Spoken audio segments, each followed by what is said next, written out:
You ask Tiger to solve. This deals with linear equations with one unknown. The final result is x equals 36/5. Let's solve it step by step. Simplify the expression.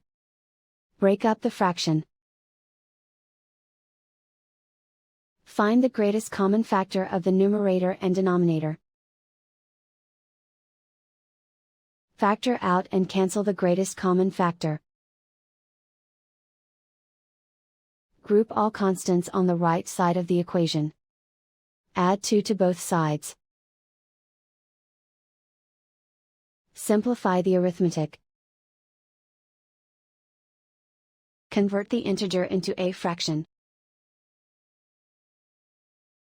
Combine the fractions. Combine the numerators. Isolate the x. Multiply both sides by 3. Group like terms. Multiply the coefficients. Simplify the fraction. Multiply the fractions.